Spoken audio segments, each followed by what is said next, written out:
After 2 years in the States, Zied is homesick. He wants to go back to Tunisia. So I'm really miss my family. So now almost I be here 2 years and I don't see my family and I miss so much something. We need to fix this. Meanwhile, Rebecca just wants him to get a job. She wants some help paying the bills. I'm a little concerned that you're prioritizing missing your family over your family here. So the last time we saw Rebecca and Zied on our screens was their wedding day, and as you no doubt recall, they had quite the journey to get to that point. 28-year-old Zied from Tunisia was finding life in Georgia without a work permit very boring. His days were spent lounging around their apartment, playing PlayStation, waiting for Rebecca to come home from work. Meanwhile, 50-year-old Rebecca had some issues of her own. Remember just how jealous she got when her daughter's friend offered to help Zied? Are you gonna let her help you move? What? She is offering to help you move the furniture. Oh, no, thank you. Oh, no, you don't need it? No, oh, that's thank fine. you. So, what have Rebecca and Zied been up to since their wedding day? Well, Zied is now eligible to work, and we join them in this episode of 90 Day Fiance Diaries as Zied investigates potential careers. There's one job in particular that his friends have recommended might be a good fit. My friend told me about this job. I really like it. The day that you got your papers, you went to play cards with your friends, and one of them brought up him doing carpet and flooring installation. But there's one or two problems. You see, first off, Zied doesn't know much about the job in question. Carpet what? Carpet installation. Installation, yeah. Yeah. Which is why Rebecca's arranged for Zied to go and find out a bit more about what the job entails and even try it out to see if he likes it. So I was really excited. I contacted a local flooring company because he's never seen it. He's never done it. He was just told that it seemed like it was a really good opportunity to get into. And then we've got the communication issue. Rebecca's worried that Zied might not understand what's being said. Are you nervous about being able to understand them? I understand, but... Well, what I just realized is you're not used to speaking to strangers. A lot of the time I do have to help you. Yeah. But despite these potential issues, and despite not really fully understanding what the job entails, Zied seems really keen on the idea of earning his own money. And this job makes me do a lot of money and makes me to pay the bills? The bills, yeah. That's encouraging to see, right? It's good to see that Zied wants to contribute and pull his own weight. And judging by her facial expression, I think Rebecca's looking forward to this too. Yeah. So, I'm excited for this. And the trial day itself seems to go really, really well. Zied picks up the skills really quickly. Fantastic. You're gonna need these. Oh, Your seam is good. I mean, look, can you see the seam? I can't. No, And the installer is so impressed, or there's such a shortage of labour, that he apparently offers Zied a scholarship and offers to pay for his schooling.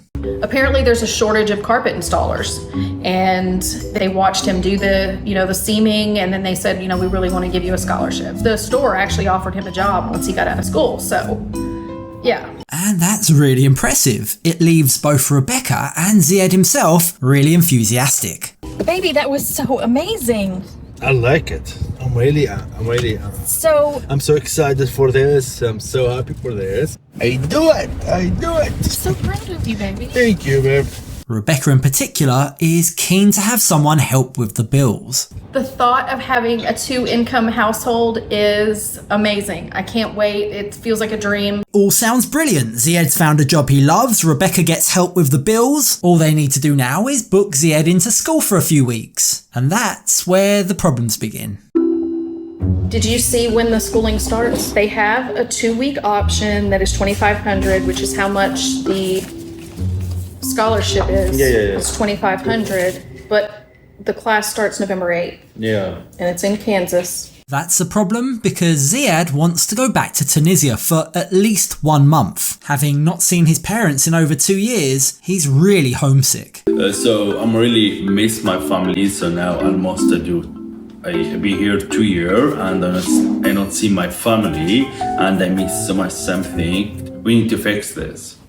And the thought of having to postpone his trip in order to do a class is quite difficult for him to take. We were already concerned about you wanting to go to Tunisia for a couple months or even a month at this point. 1 month. Do you understand what's at stake I understand. Forget this. I talk now about myself and my parents. Okay, but I you miss my can't. parents. I understand that. Rebecca tries to explain to Zied, look, I understand you miss your parents, Zied, but if you do your class now, work for a few months, and then go and see your parents, you'll have a job, we'll have money, we'll have a second income. Things won't be so tight. What I want you to do is go ahead and go to the school. I really, really do. And then when you finish the school, work for a couple of months. And then in March is your mom's birthday, and it'll be another year, full year. I know this sounds awful, baby. So talk about the next 6 months, another 6 months. When Zied responds to that and says, what, you want me to wait for another year? Rebecca tries to show some empathy and understanding. But at the same time, she's pretty clear it really would be great if you started earning some money, Zied. I'm not standing in your way to go see your family ever. I love your family, and I know how close you are, and I'm never trying to get in the middle of that. Your husband is from another country and need to travel every year to see his family 1 or 2 times because that's not easy. But if you were making money, it wouldn't be so hard. Of course. I'm a little concerned that you're prioritizing missing your family over your family here.